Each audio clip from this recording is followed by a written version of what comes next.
گرمیوں کا موسم تھا۔ جون کا پہلا ہفتہ چل رہا تھا۔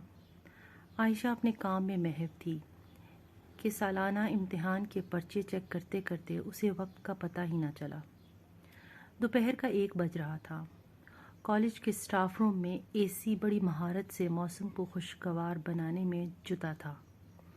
درجہ حرارت 45 ڈگری سیلسیس کو چھو رہا تھا۔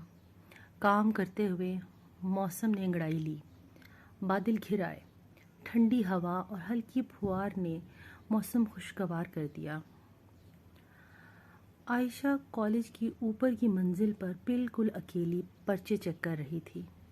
آج واپسی پر اس کے میاں نے کالج سے لینے آنا تھا۔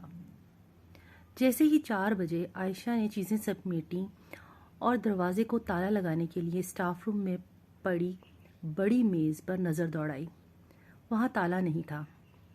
میاں کے آنے میں 15 منٹ رہ گئے تھے اور تالا ڈھونڈتے ہوئے عائشہ کی پریشانی میں اضافہ ہو رہا تھا۔ عائشہ کی آنکھوں میں آنسو بھر رہے تھے اور اسے سمجھ نہیں آ رہا تھا کہ کس کو مدد کے لیے فون کرے۔ تمام چپڑاسی اور صفائی والا عملہ جا چکے تھے۔ زیادہ تر اساتذہ کالج میں ہی رہتے تھے، وہ بھی اپنے اپنے گھروں کو چلے گئے۔ میاں کا فون آ گیا۔ وہ کالج کے گیٹ کے باہر انتظار کر رہے تھے۔ بارش شروع ہو چکی تھی اور بارش کو بھی آج ہی زور و شور سے برسنا تھا۔ عائشہ پریشانی میں ادھر ادھر نظر دوڑا رہی تھی کہ اسٹاف روم کو تالا لگانے کی ذمہ داری عائشہ نے خود چپڑاسی سے لی تھی، اس لیے دروازہ کھلا چھوڑ کر نہیں جایا جا سکتا تھا۔ تب ہی وہاں سے ایک استاد کا گزر ہوا۔ وہ کسی فرشتے سے کم نہ تھا۔ اپنے بچے کو گود میں اٹھائے وہ خرامہ خرامہ چلتا قریب آیا۔ عائشہ نے درخواست کی کہ میری یہ مشکل ہے۔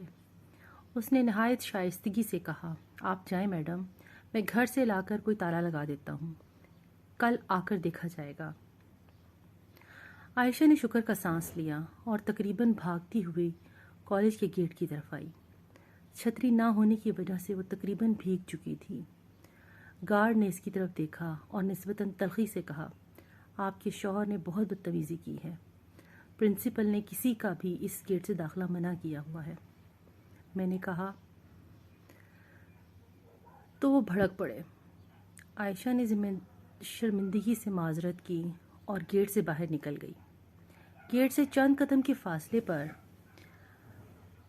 موٹر سائیکل کھڑی تھی۔ شدید نفرت اور غصے سے اس نے میاں کی طرف دیکھا اور جوں کہ توں سڑک کے کنارے پر کھڑے رہے۔ تیز بارش اور ٹھنڈی ہوا جسم کو شل کر رہی تھی۔ ندامت اور شرمندگی تو کہیں دور پیچھے رہ گئے۔ وہ سر سے پاؤں تک بھیگ چکی تھی۔ اس کی پنک رنگ کی قمیض، دوپٹہ اور سفید شلوار اتنے بھیگے ہوئے تھے کہ جسم سے چپک گئے۔ وہ اسی طرح آدھا گھنٹہ کھڑے رہے، حالانکہ بالکل ساتھ ہی بس سٹاپ تھا جہاں بارش کے رکنے کا انتظار کیا جا سکتا تھا۔ جب اس کے میاں کی انا اور مردانگی کی تسکین ہو گئی تو بائک سٹارٹ کی گئی اور اسے پیچھے بٹھا کر گھر کی طرف فراٹے بھرنے لگی۔ اس کی آنکھوں سے آنسو ایک تواتر سے بہہ رہے تھے، مگر بارش نے بھرم رکھا ہوا تھا۔ راستے میں ایک ٹرک سے ٹکراتے ہوئے وہ بال بچے، کیونکہ بارش کی وجہ سے بائک پھسل رہی تھی۔ جیسے تیسے گھر پہنچے۔ عائشہ کپڑے تبدیل کر کے کھانا بنانے لگی۔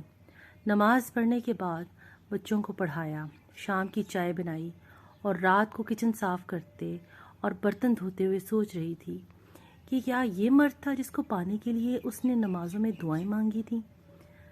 میری ہر لڑکی کو نصیحت ہے کہ کبھی کسی کو پانے کی دعا نہ مانگے، بس اپنے اچھے نصیب کی دعا کریں۔ مرد کوئی بھی ہو، نصیب اچھا ہونا چاہیے۔